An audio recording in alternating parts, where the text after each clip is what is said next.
Premièrement, nous devons dire que nous sommes ici le jour et le 15 de juillet. 15 juillet. Et nous sommes ici avec Monsieur Abbé Moena Mwanza. Oui. Nous sommes ici avec Abbé Moena Mwanza.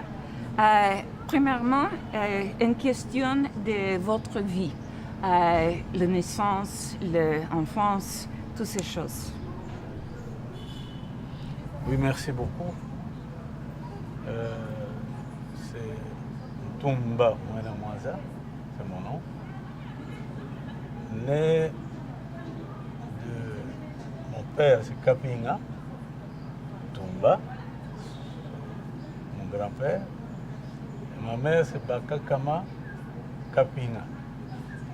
Je suis né à Luebo, dans la province de l'ancienne province du Kasaï occidental.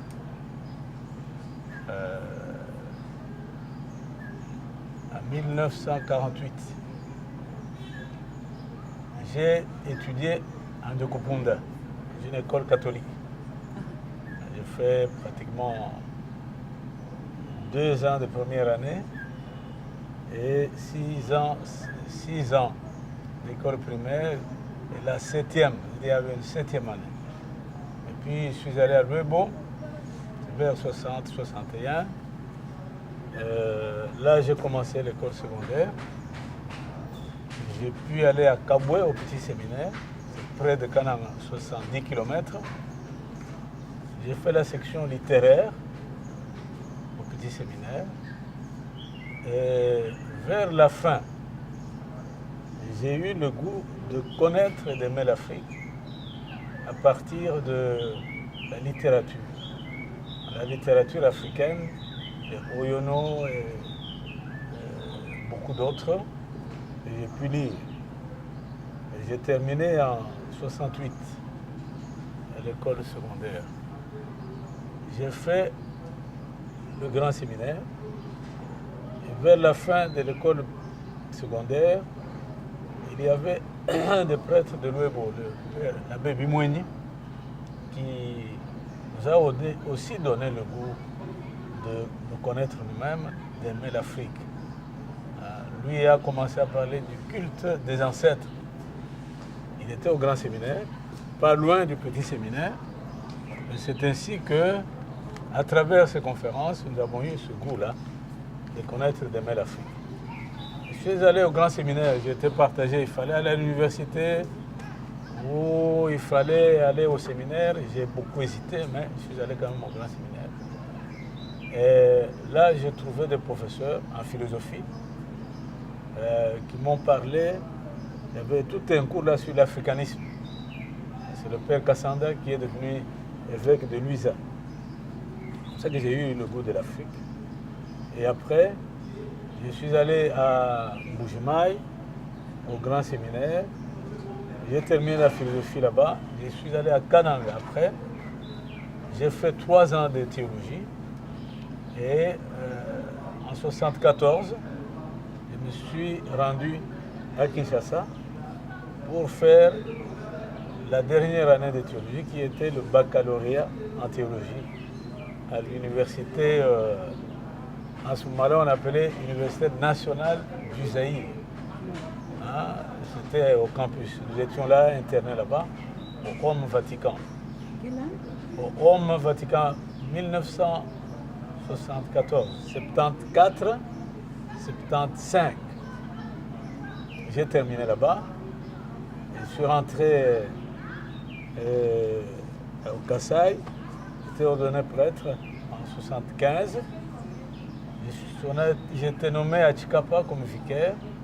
Donc j'étais souvent avec la population à Saint-André. 2 ans après, en 77-78, l'évêque m'a envoyé au Canada. Comme ça que je suis allé au Canada. J'ai terminé la théologie en 78. En 79, j'ai commencé l'anthropologie pour faire le master. En en anthropologie, terminé en 1979. J'ai commencé le doctorat en anthropologie en 80. Et une année d'études théoriques. À la fin de 1980, j'ai présenté le projet de thèse et on m'a permis de faire descendre sur le terrain pour faire l'étude de terrain, donc de séjour de terrain.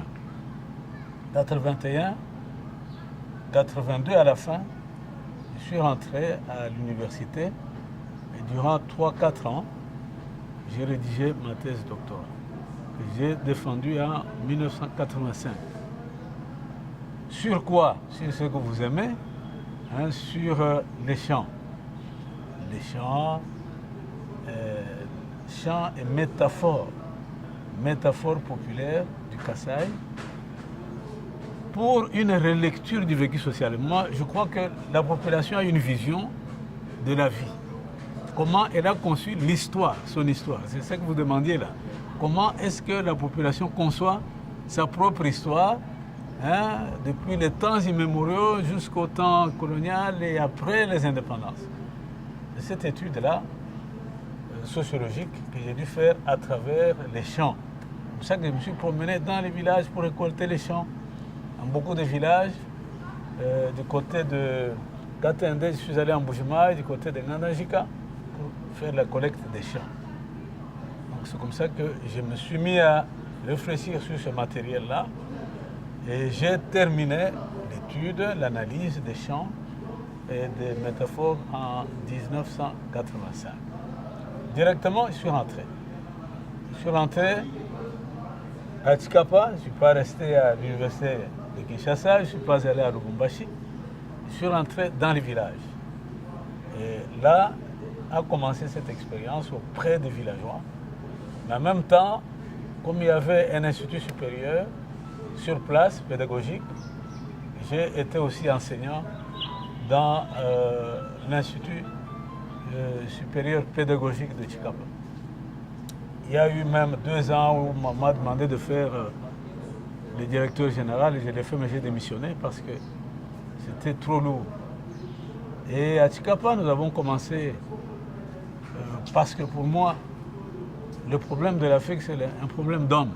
C'est l'homme, anthropologie, l'homme.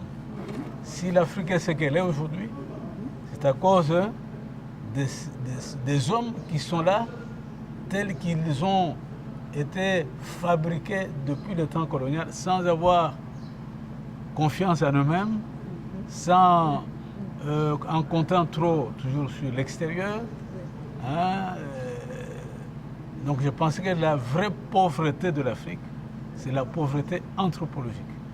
Et donc, il faut refabriquer un nouvel homme, hein, qui peut être fier de lui-même, qui peut accepter d'être en partenariat avec les autres sans être complexé. Hein, partenariat avec les Européens, partenariat avec les Américains, etc., avec les Australiens, hein, parce que nous sommes des hommes tous créés à l'image de Dieu, avec le même potentiel que les autres. C'est pour ça que, parmi mes priorités, je pensais qu'il fallait fonder une école. Hein, parce que le déficit est humain, il est anthropologique. Donc il faut refabriquer un nouvel homme. Et même dans ma pastorale, il est dirigé toujours dans le sens de redonner confiance aux Africains, de mieux se connaître l'homme africain, ses faiblesses et aussi ses forces. Hein, les faiblesses, c'est pour pouvoir les guérir, les enlever. La force, il faut miser là-dessus pour construire une nouvelle Afrique. Donc la pastorale est dirigée toujours dans le sens de refabrication d'un nouvel homme et surtout l'école, parce que j'ai commencé avec les petits. Les personnes âgées sont déjà pas mal dérangées. Hein, ils ont une certaine colonisation mentale. Il fallait commencer avec des jeunes. C'est comme ça que j'ai commencé avec l'école qu'on appelle l'école Boudikadidi, c'est-à-dire des jeunes gens qui veulent reconquérir la liberté de l'Afrique et qui vont essayer de lutter contre les antivaleurs pour refaire un nouveau pays. Comme ça que nous avons commencé en 1988 le complexe scolaire Boudikadidi, une école privée, dans laquelle nous avons fonctionné. Je pense que la première génération des élèves qui ont qui ont eu leur diplôme d'État, c'était en 1995. Nous avons eu 2 sections. Au début, c'est la section commerciale. Et puis après, nous avons eu la section biochimie, la section pédagogie. Les autres sections n'ont pas très bien marché. Nous avons une section agricole, mais les jeunes gens n'ont pas tellement mordu à la maison. Ils ont trouvé que faire l'agriculture, c'est un peu l'affaire des vieux. Ce n'est pas pour des jeunes. C'est comme ça que nous avons cheminé. Et un bouilli qui est là, c'est un de nos produits, qui a été fabriqué au complexe scolaire Boudikadidi. À Tchikapa, nous avons fondé un internat. L'école secondaire est à 6 km de Tchikapa, loin de bruit, parce que nous avons voulu donner une formation un peu plus sérieuse aux jeunes garçons et aux jeunes filles. C'est pour ça que vous avez donc un de nos produits, c'est un bouilli. L'autre, vous l'avez vu l'autre fois, qui est en France aujourd'hui, c'est Cabassel. Mais nous avons continué. Les parents eux-mêmes m'ont demandé qu'il y ait une université. C'est comme ça que nous avons fondé une université, mais une université de la conscience noire. Voilà certaines photos donc, de cette université-là, à Tchikapa. L'université, nous l'avons fondée, elle a commencé à fonctionner comme structure de recherche, pas comme structure d'enseignement, en 2011. Mais l'enseignement a commencé en 2013 avec 3 facultés. La faculté de droit, la faculté d'économie et la faculté de médecine. D'où viennent les élèves? Les élèves viennent de partout. Il y en a qui viennent du complexe scolaire Boudikadidi, qui a été agrandi, une grande école. Nous sommes allés au centre de Tchikapa, pas seulement à Kele, nous sommes allés à Dibumba et nous avons fonctionné jusque ici à Kinshasa comme une succursale. C'est depuis quelle année? 2014. 2014 que nous fonctionnons dans cette enceinte. L'œuvre de l'éducation n'est pas facile. Nous avons voulu fonder une école sérieuse à la dimension de toutes les grandes écoles. Mais nous avons des difficultés. Les parents, parce que nous dépendons, c'est une école privée qui dépend de la paye des parents. Nous n'avons jamais dépassé le cap de $20 à Tchikapa, parce que nous tenons compte du pouvoir d'achat des parents. Et nous sommes débrouillés toujours avec ce que les parents donnent pour pouvoir payer notre personnel. Au début, c'était facile. Mais depuis que l'État a tenté de réhabiliter ces écoles, l'État a tenté aussi d'augmenter un peu le salaire de son personnel. Nous connaissons certainement des difficultés pour pouvoir bien fonctionner. Il y a de nos abbés qui nous ont aidés. Je ne suis pas seul. Dans ce projet-là, il y a l'abbé Moussega qui est à Kananga, il y a l'abbé Moufuta qui est au Canada. Mais il y a aussi d'autres abbés de Tchikapa qui nous ont aidés, l'abbé Panou et l'abbé Moukoma. C'est comme ça que nous fonctionnons.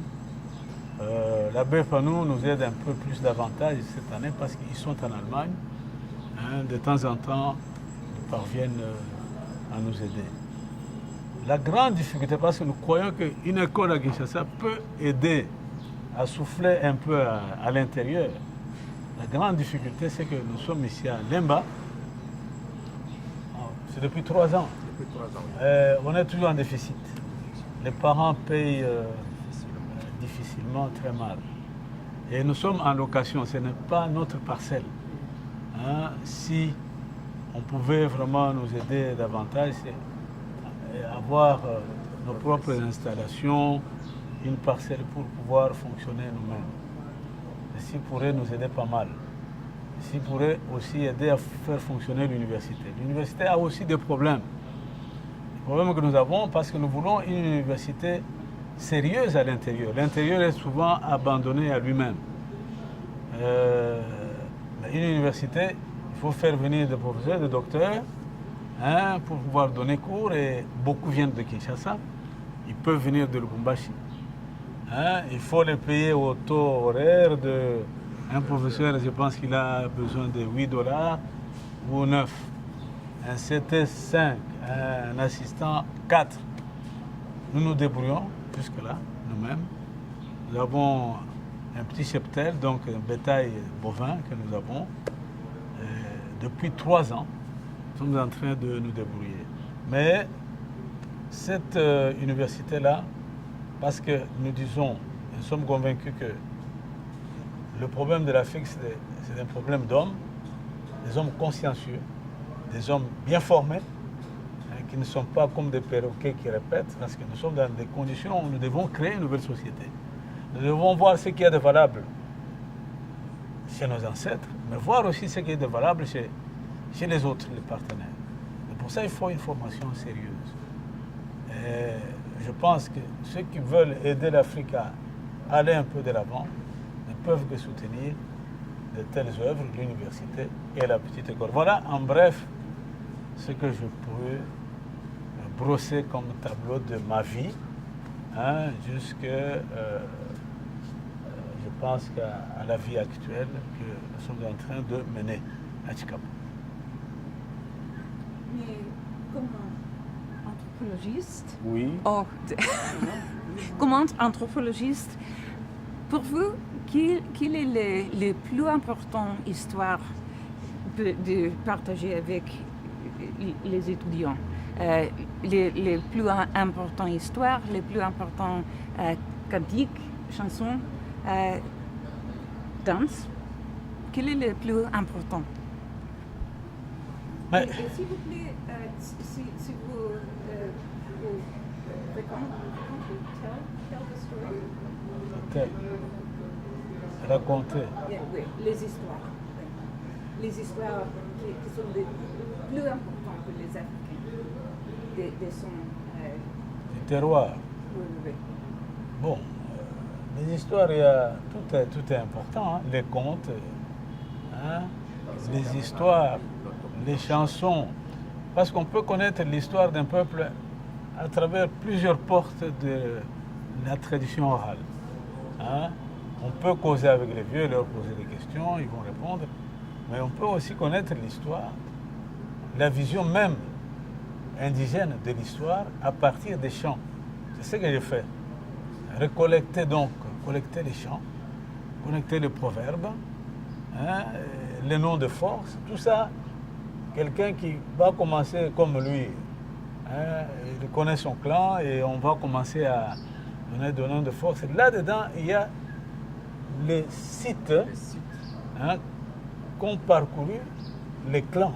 On peut étudier la géographie d'une région, l'histoire d'une région, la biologie d'une région à partir des récits. C'est pour cela que nous intégrons dans notre formation l'étude du folklore, l'étude de l'histoire, l'étude des chants. Je vous donne un petit exemple. À l'école maternelle, chez nous, ici c'est plus difficile parce que nous ne pouvons pas venir avec la tradition du Kassai. Mais chez nous, on peut chanter un Kusuyo, des chansons. Les enfants s'amusaient au clair de la lune. Ils chantent. Et ils peuvent interpréter ça. La gymnastique. Gymnastique à travers les chants. Par exemple, Kashingantin, les enfants forment un cercle sur base des chansons. Dans ces chansons, on peut apprendre aussi, comment on peut dire, la biologie. On peut compter les sauterelles. On apprend aux enfants à compter les sauterelles. On apprend aux enfants à compter les oiseaux. Tous les oiseaux qu'ils connaissent. À partir de là, à partir de la chanson, vous êtes capable? Oui? Est-ce que vous chantez? Chanter? Bon, on peut chanter j'ai- tout balé, mpasu du komi, tout balé, kamu tambale, kamu tambale, de ko la mwikale ko, la mwikale ko, tout balé, michi du komi, du fudu, de, du kwa, lukwanga, de mutochi, de kayaya, de kajaba keshi, tout balé, misulu du komi, musulu wa kumpala, de luluwa, de chimbulu, de moyo, de bilomba, de mutena, tout balé, mena du komi, à bankambe, tout bakale. Là commencent les ancêtres maintenant. Mais jubikila wa mwila wa muyaya wa makambo wa muba wa chendela wa bende wa vidi mukuru. C'est comme ça. Et les enfants répètent le nom de leurs arrière-parents, même plus de 10 enfants, de 10 personnes qui ne connaissent plus, mais en train de, avec le vieux, il est réoriente à cela. Même du côté de la maman, même du côté de son papa. Et là on bien sûr. tout balé, bantu Dieu comme un jubikila wa mwila wa muyaya wa makambo wa chendela wa muba wa bende wa vidi mukolo balé mpasu Dieu comme un kamutambale nkola kamutambale jilala kamutambale chimpasu kamuta kaboba mpande kambale chimpugo tout balé mpugo Dieu comme den chibakala den shimba den musala den jisenga den et comme ça continue. Voilà, merci. Voilà, vous avez un matériel vivant. Il est là lui-même. Parce que moi-même j'enseignais ça aux enfants, petits-enfants, en première année. Il était enseignant à Chicago. Oui. Et maintenant, il fait fonction de directeur. Alors, vous avez un enseignant qui montre comment on peut valoriser la culture, on peut commencer à citer africaine. Les communes de la ville de Kinshasa. À travers cette chanson-là, on peut chanter les communes de la ville de Kinshasa, on peut chanter les noms des pays voisins. Si vous étiez ici le jour de la proclamation, nos élèves vont présenter les CNET ici en citant tous les pays limitrophes du Congo, en chantant à travers la mélodie, mais la mélodie qui est d'une fois ancestrale, mais que nous mettons maintenant les paroles, et les enfants chantent comme ça. Et ils sont capables même de donner ça même à leurs parents. Ils posent des questions aux parents, les parents qui échouent. Parce que le parent n'était pas instrument. Lui, en arrivant ici, on l'oriente progressivement avec des techniques qui s'en sortent. Oui, et puis, vous voyez, ça nous aide pas mal. Nous avons introduit la branche qu'on appelle médecine naturelle. À partir des arbres, des plantes, on peut connaître les plantes. Comme il dit là, on peut réciter pas mal de plantes. Et puis les maladies que ces plantes guérissent. À travers les chansons, l'enfant commence à citer. Nous avons un docteur naturaliste. Les maladies. C'est soigné, oui. Les citrons, par exemple, tout un tas de... Les papayes, les goyaves. Cassius occidentalis, tout un tas de plantes et les maladies que ces plantes peuvent guérir. Il y a un docteur naturaliste là, docteur Mouchpraï, qui est en train de nous aider là-bas. J'ai oublié aussi pour dire qu'à l'école secondaire, nous avons un ITEM. Nous avons un institut de techniques médicales. Pour l'instant, il y a 3 ans ou 4 ans. Nous avons commencé cette école-là. Une question avant de question de le folklore après. Mais nous, mon frère et moi, comme Mundele, nous savons que les Belges a fait beaucoup de choses malheureuses, mauvaises, oui. Qui est plus important pour les hommes africains savoir de cette histoire, de l'histoire des Belges ici. Oui. Dans le roi Léopold, les choses qui... Oui. Qui est plus important de savoir? Qu'est-ce qui est plus important? Je ne comprends pas bien la question. Depuis l'époque de Léopold II jusqu'à ce jour, les acquis et les mauvais souvenirs de Belges sur le Congo, que l'école peut donner aux enfants? Qu'est-ce qui est plus important dans les mauvais souvenirs de Belges sur les Congolais? Bon, il faut d'abord donner le bon souvenir. Hein, l'école a ouvert les jeunes Africains aux autres. Hein, par le biais de l'école, on a appris à lire et à écrire. Donc on peut entrer en contact avec d'autres peuples à travers les lectures. On a appris la langue des autres, le français, l'anglais, même si on ne le pratique pas tout à fait. Hein, ça nous permet d'entrer en contact avec votre pensée à vous. Quand vous écrivez un livre, on peut être en contact avec vous à travers le livre. Donc on peut, sans aller très loin, entrer en contact avec d'autres gens. Donc ça, c'est un aspect quand même positif. Parce qu'aucun peuple ne se suffit à lui-même. On apprend toujours quelque chose de l'autre. Mais ce qui a été mauvais, c'est quoi? Ce qui a été mauvais, c'est que le contact a été comme surimposé. C'est une sorte d'imposition. Hein? On a obligé les Africains à enlever tout ce qu'ils savaient en disant que tout était diabolique, était mauvais, etc. Hein? Au lieu de dire non, ça c'est bien, mais vous pouvez perfectionner. Il n'y a pas eu cette rencontre-là. La rencontre a été plus ou moins unilatérale, c'est-à-dire la rencontre a profité plus aux Belges qu'à nous. Nous devions profiter aussi des Belges. Nous devions profiter aussi des Français pour parvenir à améliorer ce que nous faisions. La rencontre avec quelqu'un d'autre vous aide à vous améliorer, à aller au-delà. Je donne un petit exemple. Quand il y a un mariage qui se fait, le mariage entre Mbouyi et sa femme là-bas, n'est-ce pas? C'est une rencontre, c'est une richesse, n'est-ce pas? De cette rencontre peut sortir, prenez sur le plan physique, un enfant. L'enfant, c'est une richesse, n'est-ce pas? Qui hérite de ce qui vient de Mbouyi et de ce qui vient de Moujing. Vous voyez, ça ne peut pas être une rencontre unilatérale. En se mariant, Moujing n'est pas avalé par Mbouyi. En se mariant, je pense que Mbouyi n'est pas avalé par Moujing. Mais les deux sont en train de faire croître leur... Ils se complètent, font croître leur... Il en est de même de culture, ça devrait être comme ça. L'Europe, au contact de l'Afrique, s'enrichit, se développe, mais l'Afrique aussi, au contact de l'Europe, devrait s'enrichir. Mais ce n'était pas ce qui est arrivé. On a fait tomber des histoires, même l'art, le simple art de Cuba, c'est quand même important ça.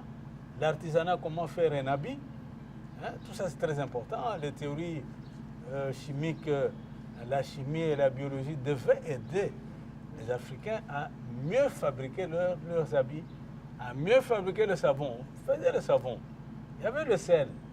Mais au lieu que l'école, les théories puissent aider à améliorer les pratiques des Africains, à devenir plus autonomes, c'est pas ce qui est arrivé. On faisait par exemple une pirogue. Une pirogue, c'est quelque chose qui est utilisé sur l'eau, n'est-ce pas? Si on donne une idée à quelqu'un pour aller de l'avant, c'est peut-être pour y mettre le moteur. Et le moteur on va améliorer la pirogue. Ça va devenir quelqu'un maîtrise. Au lieu de maîtriser, on a dit non, abandonnez, vous n'avez qu'à acheter ce que moi je vous donne. Alors vous comprenez qu'on devient passif. C'est des populations qui n'inventent plus rien, qui dépendent en tout de l'extérieur. L'école a encore une grande dette de pouvoir, comment je dirais, renouer avec les pratiques de la population ambiante. Or, notre école va son chemin et la population va son chemin avec ses pratiques. Donc ça ne marche pas ensemble. Or, la science, c'est quoi? C'est la science, c'est le perfectionnement des balbutiements de ce que les gens sont en train de faire. On le fait mieux grâce à une connaissance scientifique. Donc la science et sciences en Europe, très bien, parce qu'elle aide la population à aller de l'avant. Ici, nous sommes comme des perroquets, on reprend des histoires, mais qui ne nous aident pas à aller de l'avant. Donc voilà le but un peu de cette école, c'est faire un peu le pont entre les théories et la pratique. Mais nous ne sommes pas encore arrivés, ce n'est pas facile. Ce n'est pas facile. Voilà. S'il vous plaît, tell us une histoire de folklore. Une histoire plus importante. Lui, nous sommes à deux, il peut me compléter. Hein, mais je veux simplement dire le mauvais souvenir, hein, parce que là, il faut revenir là-dessus. Le mauvais souvenir que les gens ont retenu, on le retrouve dans les chansons. Dans mes chansons, là, il y a des chansons qui sont en train de parler du travail de coton, hein, le travail de caoutchouc. Comment on a fait faire aux gens des travaux durs, on a coupé même les mains des gens pour faire les rails. Hein, les gens ont beaucoup souffert. Ça veut dire qu'au lieu d'aimer le travail, on n'a pas donné aux gens le goût du travail. On a imposé le travail. Et les gens n'ont pas vu le bénéfice direct du travail. C'est ainsi que les gens sont imaginés qu'en devenant indépendants, ça veut dire que, en devenant indépendants, ça veut dire qu'ils n'allont plus travailler. Hein? Tout va venir, va tomber du ciel. Et on n'a jamais compris vraiment la valeur du travail. Parce qu'on travaille pour un autre, on n'a pas vu directement les retombées du travail dans sa propre vie. Donc, dans l'histoire folklorique, notre ami peut raconter. Tatou Massa, c'est encore un de nos encadreurs, nos enseignants, nos formateurs, qui vient aussi de Chikapa. Alors, un folklore. Si tu as folklore, vous demandez une chanson, vous demandez quoi? Chanson? Hein? Une histoire. Une histoire. Une histoire Ouais. et aussi Ouais. une chanson. Oui. Les chansons par le Idiot sont très belles. Ah. Et les histoires, Très c'est- mémorables. Ah, d'accord, d'accord. Et égal comme les chansons dans les coins. C'est pas c'est bien. C'est très bien.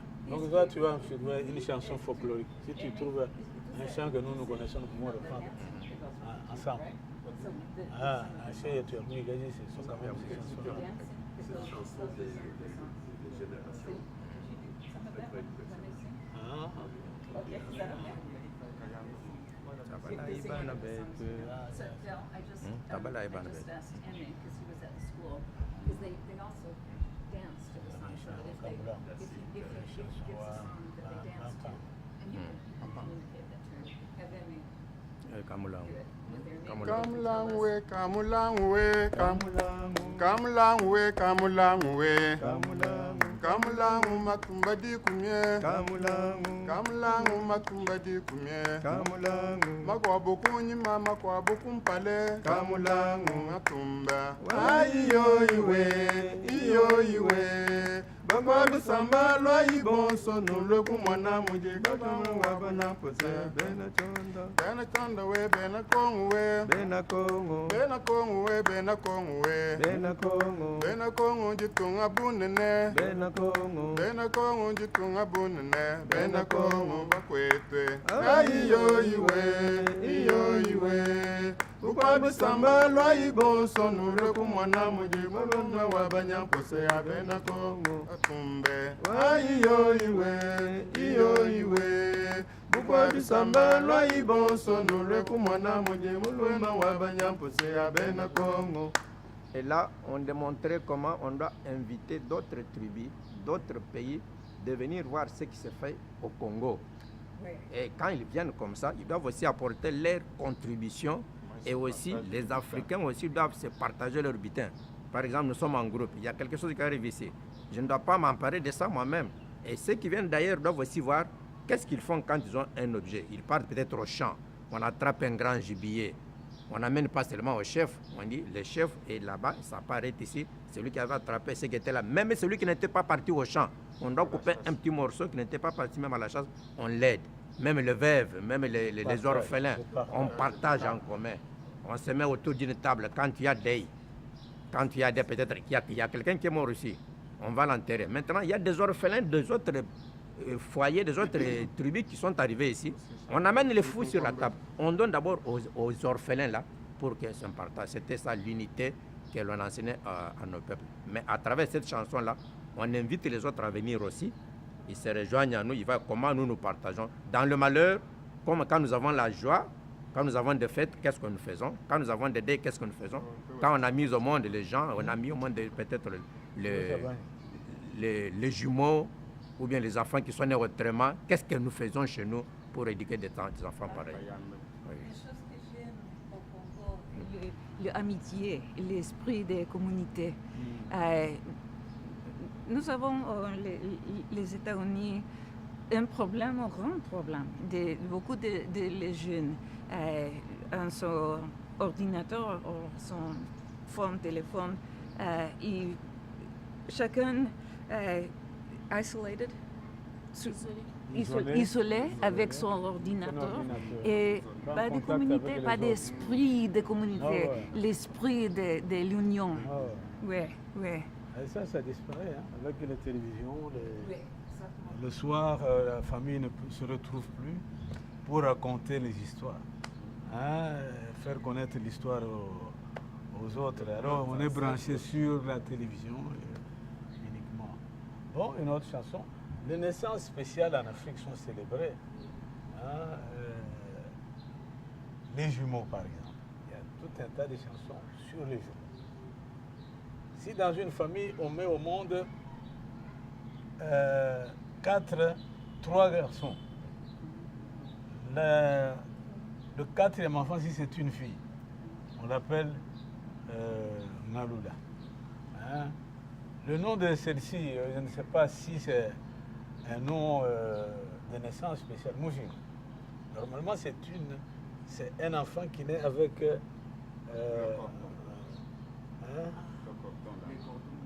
c'est le cordon, comment on appelle, c'est pas... Oui, entouré ici par les entrailles. Donc, une autre chanson. Toi, tu ne savais pas. Je sais, mais je suis... Mais ton nom, ça, c'est un nom que c'est pas un nom nommé. De naissance spéciale. C'est le nom de ta mère ou ta...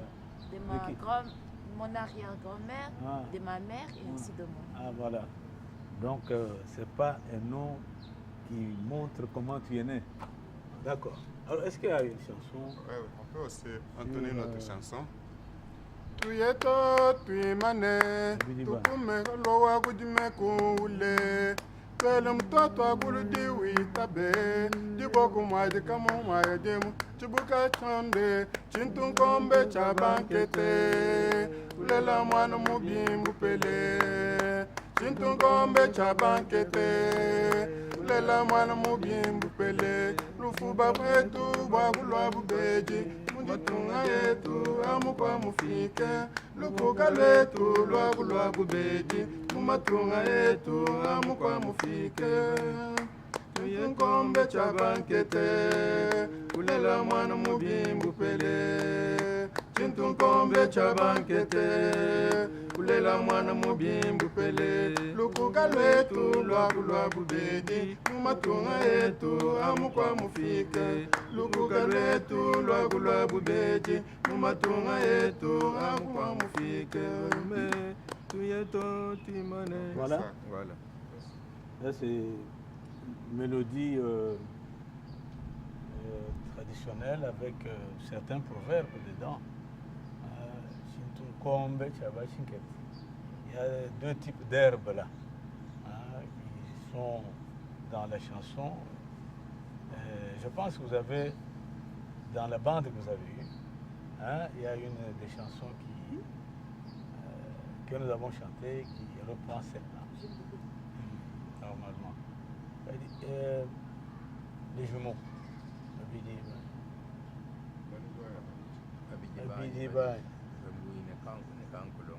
C'est pas les joyeux, les enfants qui accueillent baleji waya baleji loi kunut sangi dile buleji bueno ma balele ba komanda bakwa bu balele ba komse baleji wetu baleji waya we baleji waya baleji loi kunut sangi dile buleji bueno ma balele ba komanda bakwa bu balele ba komse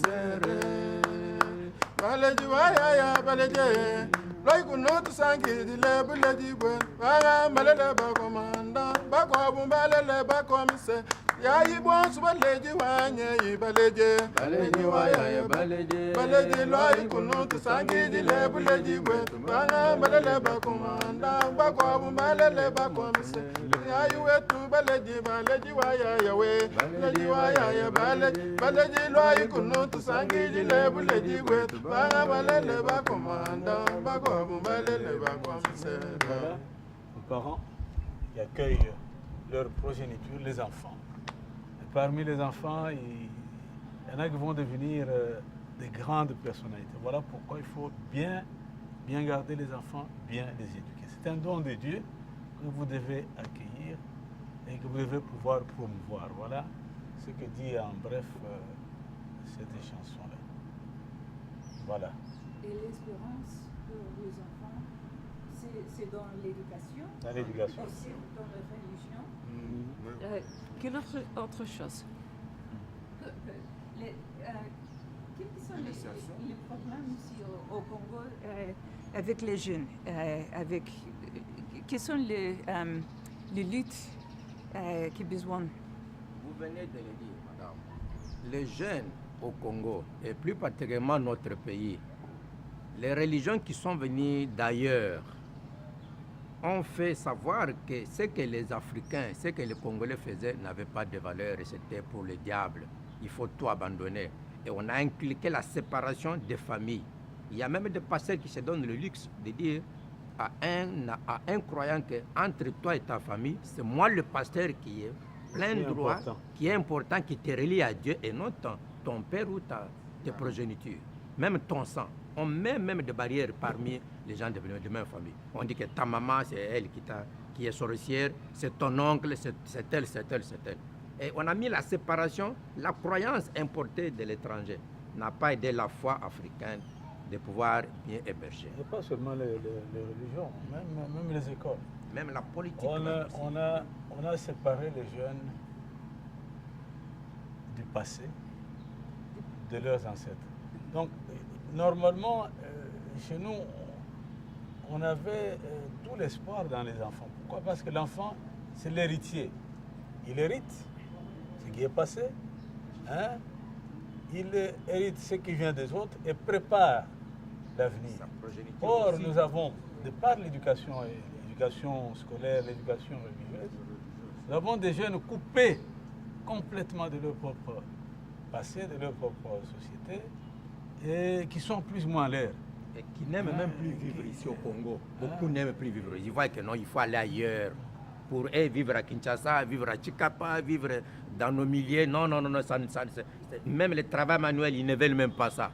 Aller au champ, cultiver, travailler le manioc, le maïs, creuser. Notre terre est très riche, très fertile, mais on en fait fi. Actuellement, ce sont les téléphones toujours comme ça. Aux oreilles, allô, c'est toujours ça. Et ça mène à une distraction. Alors la plus grande difficulté, c'est l'éducation des enfants. L'éducation des enfants reste un problème capital pour le pays. Les parents ont beaucoup de difficultés, des difficultés économiques. La politique ne facilite pas les choses. Alors les parents ne savent pas faire éduquer les enfants. Et il y en a alors qui deviennent des chégués, des enfants de rue. Et des enfants comme ça, ils vont adhérer à des antivaleurs, sont des délinquants et sans avenir. C'est ça la difficulté réelle pour les enfants. Les enfants sont pratiquement sans avenir. Beaucoup d'entre eux. Ceux qui ont l'avenir, parmi ces enfants-là, ils sont moins nombreux. Vous voyez par exemple les écoles. Beaucoup de grandes écoles coûtent cher. Voir les grandes écoles ici, ça coûte $400 par an, ou 400, 500, 600. Même $2000. Mais le pouvoir d'achat des parents. Hein, les parents vont faire étudier leurs enfants. Comment? Beaucoup Acheter même vont les pas cahiers. étudier. C'est difficile, très difficile. C'est une question très très importante. Le pouvoir d'achat, le travail, un travail rémunéré, ça se complique. Même le mariage, dans le cas du mariage. Le mariage ici au Congo, C'est les gens un n'ont problème. plus, ça devient, les un gens ne problème. comprennent pas ce que ça fait, ce que ça donne. Ils se marient aujourd'hui, demain, ils se séparent. Ils ne tiennent pas compte de la séparation des conséquences du divorce. Mais c'est pourquoi nous avons beaucoup d'enfants abandonnés dans des écoles. On l'a inscrit, ils ne paient même pas les Parce que frais. le mariage, Il y a même là, quand même. si vous parlez, c'est pour créer Même la des liens cohabitation entre l'homme et la avec femme. des générations Des futures. générations futures, mais Ce n'est pas ça. Le mariage ici, c'est un mariage luxueux, tout simplement pour avoir quelque chose. Mais non pour créer des liens et préparer l'avenir. C'est par comme rapport ça. à la question que Et vous quand demandez, vous y manquez, il y a divorce. C'est l'homme, la femme qui abandonne parce que vous n'êtes pas en mesure de la supporter, de supporter même ses parents, tout ça, tout ça. Alors, on dirait un mariage par intérêt, par profit. C'est ce qu'on est en train de vivre ici. Alors, est-ce qu'il y a une éducation de base là? Non. Traditionnellement, comment a été le mariage conçu par les ancêtres? et par rapport à la question demandée, les mauvais souvenirs de la Belgique. La Belgique n'a pas aidé notre pays à se développer normalement. Vous voyez les pays comme l'Angola qui a eu l'indépendance plus tard. Ils sont très développés, ils ont demandé ça. Alors là, oui, à l'Angola et d'autres pays. Mais nous, ce sont des difficultés. Vous voyez, 50 ans de l'indépendance, nous Pas vivons. trop idéalisé parce que pratiquement nous vivons les mêmes difficultés structurelles. Les mêmes difficultés structurelles. Donc, les pays africains n'ont pas été colonisés pour leur propre développement. C'est très difficile. Et il faut une certaine rupture, quelque part, de la part des Africains eux-mêmes pour se refaire. Il faut un nouvel homme qui a conscience en lui-même, qui a confiance en lui-même. Et ça reste la dette de beaucoup de pays africains. Ce sont des gens qui ont étudié, des gens qui sont parfois allés à l'extérieur, qui comprennent. Qui sont allés à l'extérieur, qui comprennent. La diaspora, des gens qui ont été en Belgique, qui ont été en France, qui ont été aux États-Unis. Ces gens-là comprennent. Mais il y a beaucoup de difficultés parce que nous ne sommes pas libres sur beaucoup de plans. Nous sommes guidés dans des idées, nous sommes guidés dans des aspirations. C'est pas facile. C'est pas facile. Concevoir son frère comme un partenaire comme moi, c'est pas facile. Nous, on croit toujours que l'Européen est plus homme que moi-même. Tel. Et c'est même des généralisations inutiles. C'est même pas tous les Européens, c'est même pas tous les Américains. Il y a des gens aux États-Unis qui souffrent. Il y en a qui sont en Europe et qui sont en train de souffrir. Mais il faut des hommes qui repensent le monde autrement pour créer un nouveau monde, une nouvelle fraternité. Ce n'est pas toujours facile. Voilà. Do you have any questions still? Could we do another song, and would you be willing to dance to it? If we do another song, like there's a song about Lumumba, isn't there? Basi